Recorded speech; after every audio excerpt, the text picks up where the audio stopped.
Now, from WYDC TV, this is Big Fox News at 10.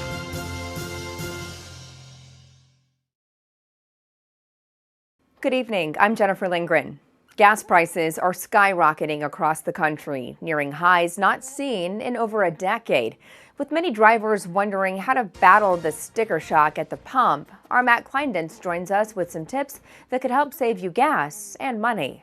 Good evening. One person from AAA tells me there are several steps drivers could take to increase their fuel mileage and spend less time at the gas station.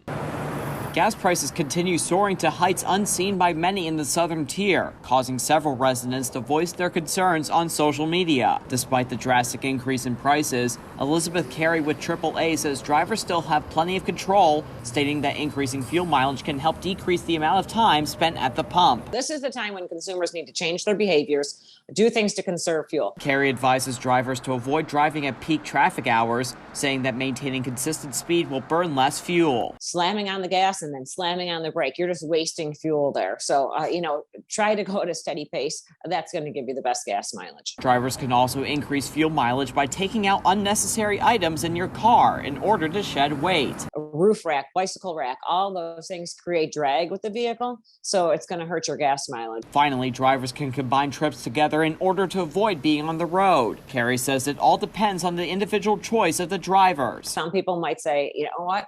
I haven't done much the past couple of years. I'm not going to let this affect me. I'm just going to fork over the money. And other people might say, oh, wow, I'm going to combine all of my errands into one trip and I'm going to try not to drive a few days a week to save money. Matt Kleindens, Big Fox, WYDC in Corning. Police in Tioga County are investigating a possible case of unemployment fraud. According to police, a Wellsboro woman found an $18,000 discrepancy in her taxes. That money was reportedly used for unemployment. The woman claims she never collected any unemployment benefits and that she is working. The investigation into the incident is ongoing. Ithaca College introduced Dr. LaJourn Terry Cornish as the school's new president. Dr. Cornish has been serving as the interim president since August. Prior to that, she served as the provost of Ithaca College since 2018. Dr. Cornish promises to use her skills from previous roles to help Ithaca College recover from the effects of the pandemic. She is the 10th president to serve at Ithaca College. Now let's turn to the latest developments from the Russia invasion of Ukraine and its impact here at home. The United States is working on a plan to provide Ukraine with much-needed aid, including weapons, food, and other supplies. Lauren Blanchard tells us UN officials are warning the humanitarian crisis is only going to get worse. We left everything, my family, friends, all that we lived for. Everything remains behind. 2 million, the astonishing number of Ukrainian civilians who have fled the violence, more than half of them children, according to UNICEF. The outflow amounting to roughly 150,000 people per day since the invasion started February 24th. The overall number expected to climb, many who want to leave stalled by fear after multiple failed ceasefires.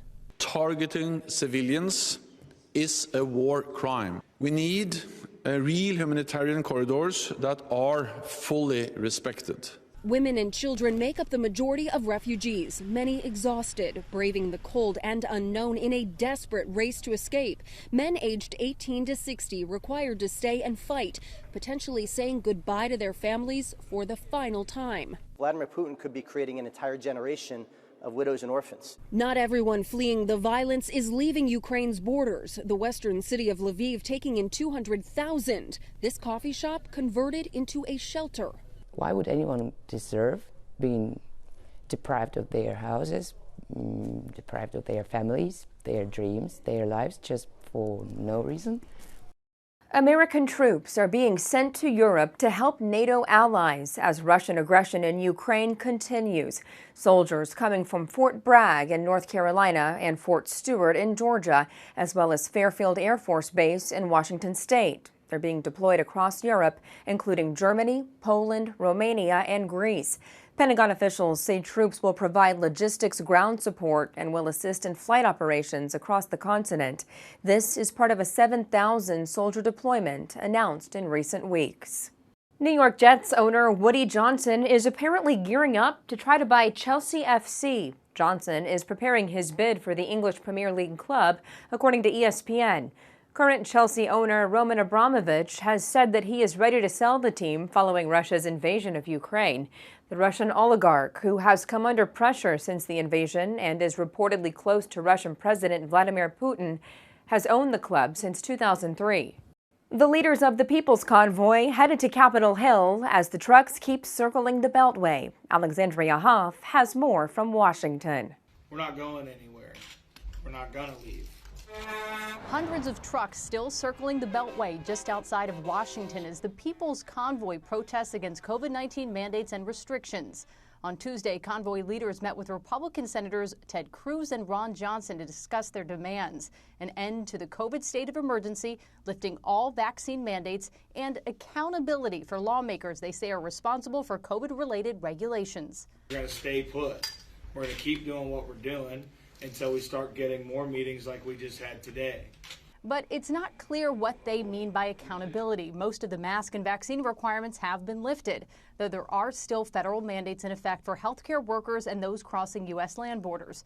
But Cruz and Johnson claim the protest is more about ensuring individual freedom, and it's a byproduct of pent-up frustration following 2 years of lockdowns and restrictions.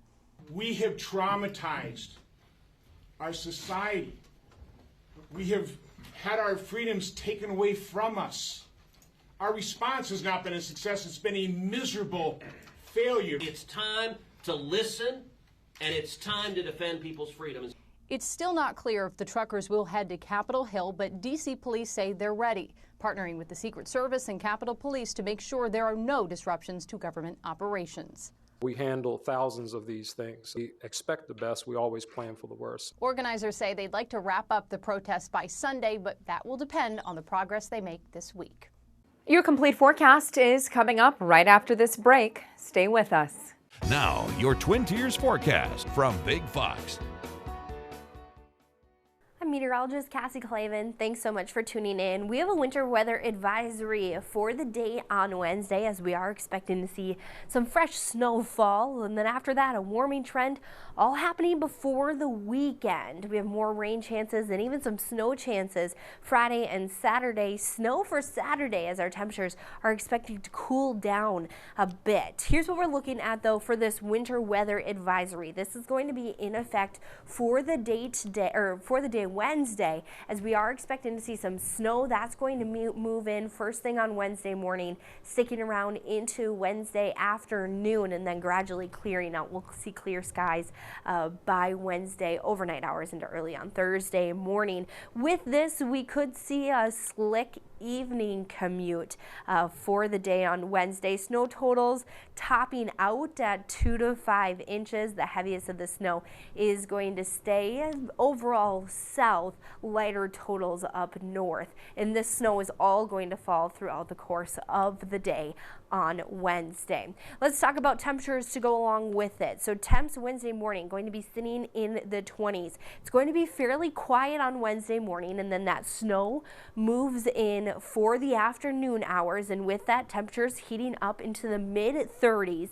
Southeast wind about 2 to 6 miles per hour. Could see some slick roadways out there, so make sure you do take caution, especially in the afternoon. Average high for this time of year, 42 degrees. So we are sitting just slightly below average as far as temperatures go. Taking a closer look at these temperatures, going to be sitting in the 30s with that snowfall. Areas such as Bath, very light snow. High temperatures sitting at 37 degrees. Should actually see a little bit of sunshine peek through on Wednesday.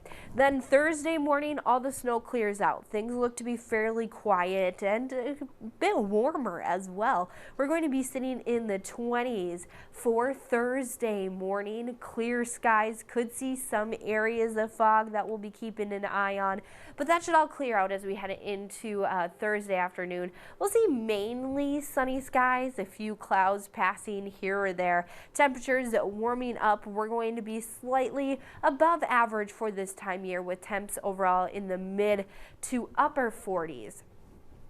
for our high temperatures. Then as we head into Friday, could see some isolated showers. They are going to be rain showers as our temperatures look to be near 50 degrees for Friday. Then Saturday, a bit of a wintry mix is expected with temperatures overall sitting in the mid-30s. We really take a temperature hit here overnight. Saturday into Sunday will be in the teens, mid-30s for Sunday, and then we heat up once again as we kick off our next work week. An oil company with gas stations across the U.S. is pulling the plug in Russia. And a fast fashion retailer says it will keep its doors open in Russia.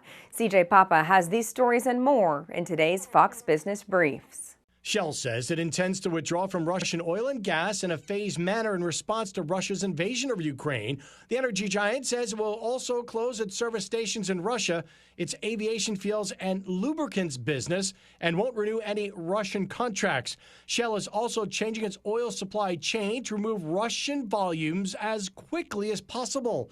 It's also apologizing for purchasing 100,000 metric tons of Russian crude oil last week. Shell says it will commit profits from the sale to humanitarian funds to alleviate the crisis in Ukraine. Nissan Motors says it expects to stop production at its plant in St. Petersburg, Russia in the coming days. It has also suspended shipments of vehicles to Russia. Adidas is temporarily closing its stores and e-commerce operations in Russia. Nike and Puma also have suspended operations there. And JP Morgan says Russia will be excluded from all of its fixed income indexes at the end of the month. Meanwhile, Uniqlo's CEO says he's against the war, but says the company will continue sales in Russia because they are a basic service to ordinary people. The parent company of Uniqlo has donated $10 million to the United Nations Refugee Agency and has donated clothing to be distributed to Ukrainian refugees. The Golden Arches are going dark in Russia. McDonald's says it will close all of its 850 restaurants there in response to the country's invasion of Ukraine. The company will continue to pay its 62,000 employees in Russia. It has also shuttered 100 of its locations in Ukraine and continues to pay those employees as well. Uber is helping Ukrainian refugees get to safety in Poland. The rideshare service is providing free unlimited rides between Ukraine's border and multiple Polish cities. The company also said it's offering free rides for staff at migrant welcome centers. Uber will also deliver goods to nonprofit warehouses in Poland for free. The company is working with the International Red Cross to transport 60 tons of essential supplies collected in Romania to communities in Ukraine. One program is using tattoos to help gang members leave their life of crime. Jackie Ibanez has more on how one group of inmates is trading in their tattoos for job prospects. Tattoos usually hold significance to the person wearing them. This is our lion. This is the king of the jungle. The jungle meaning the streets. For gang members, they're a way to pledge allegiance to their crew.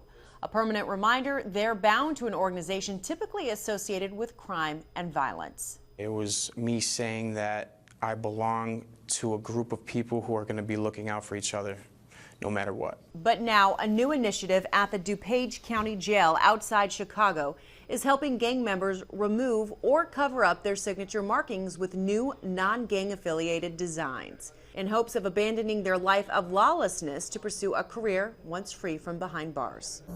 You go so far deep. At least 12 inmates at DuPage are enrolled in what's called the JUST program, which teaches vocational skills as well as religious studies, anger management, and more. But law enforcement say ditching the gang tattoos is the ultimate way for participants to prove they're serious about moving forward. It's a material commitment because once you take those colors off, you're out of the gang life. You're not welcome back in that environment. And it's a serious decision. Eliminating gang tattoos comes with liabilities for former members, including threats to their lives by the gang they once served. I don't want to be like this 15 years from now. I have a lot of people that's grown, still in their life, and it's just eating them up. While the JUST program doesn't guarantee inmates that they will get a job, it does assist them in the job search away from their former gang's turf. A pest control technician in Arizona went into rescue mode to save a bird. Stephanie Bennett has the story of the rescue, which was caught on camera. I see this hawk, and it's gripping like something in a pool, like a drain or something, and it's just like holding itself up. So I was like, okay, what am I going to do? Truly Nolan pest control technician Steven Gonzalez is now being hailed a Hawk hero after rescuing this drowning bird from a client's pool. He was completing a customer's routine pest control service at the time, and a trainee caught it all on camera. So it lets me grab it by the legs, and I end up lifting it on my shoulder, and it kind of flaps its wings a little bit and just rests there. And the hawk seemed to be very grateful. Gonzalez says she was very calm and even perched on his arm for quite a while until he set it on the ground to dry off. He says her wings were heavy from being soaked. It just chilled there with me. It didn't want to leave my side. It just stayed right next to me. Gonzalez called a Cave Creek nonprofit called Wild at Heart that rescues birds. They're looking after her until she is strong enough to be released back into the wild. Gonzalez says he gets daily updates and hopes to be there when she's released. He's even signed up to volunteer with the organization and help future rescues. I've always been, fascinated with, birds of prey and stuff and animals, and I like to volunteer and do things and help not only people in pest control but animals as well. The organization is also allowing him to name the bird. I named her Lucena after my daughter. Country music kicked off the week with a night hosted by an icon. Here's Ashley Dvorkin with a recap of the 57th Academy of Country Music Awards. I wanted to welcome you to the 57th Academy of Country Music Awards. Country legend Dolly Parton ran the show at the Academy of Country Music Awards at Allegiant Stadium in Las Vegas. As soon as the ceremony began, Parton sent a message of support to the people of Ukraine. Why don't we just dedicate this entire show to them and pray for peace around this crazy old world. Also sending thoughts, Matthew Ramsey of Old Dominion when accepting Group of the Year. There are people fighting for their lives. Co-hosts Jimmy Allen and Gabby Barrett joined Parton, and several trophies were awarded during the Prime Video live stream. I actually never thought it would happen. A long-awaited Entertainer of the Year win went to Miranda Lambert. Brothers Osborne took the duo trophy. Carly Pierce and Chris Stapleton won Female and Male Artist of the Year. Morgan Wallen won Album of the Year, making no direct reference to the scandal which had him taken off the ballot last year after he was caught on camera using a racial slur. Among collaborations, Eric Church and Ashley McBride, McBride and Pierce, Parmalee, Blanco Brown, and Brooke Eden. In a powerful moment, Chris Stapleton performed Watch You Burn, which he wrote after the Route 91 mass shooting in Las Vegas in 2017. Stapleton was introduced by Jason Aldean, who had been on stage during the tragedy. Kelly Clarkson did a tribute for Dolly, and Big Dreams and Faded Dreams. Dolly sang from her new album, I praise the Lord. Plus, Breland, Luke Bryan, Kane Brown, Aldean, and Carrie Underwood, and many more entertained. There was even a 35-minute block of music, making up an award show of pretty much non-stop performances. We want to leave you with a smile. Breaking a world record for one freediver was a walk in the pool. A Croatian freediver just broke the Guinness World Record for longest underwater walk in one breath. The athlete traveled 351 feet and half an inch while holding his breath. The entire journey took him 3 minutes and 6 seconds. The freediver says his training has taught him how to hold his breath while moving, so he didn't have to prepare for the stunt. He hopes to bring awareness to freediving and its benefits to medical research. Thanks for joining us.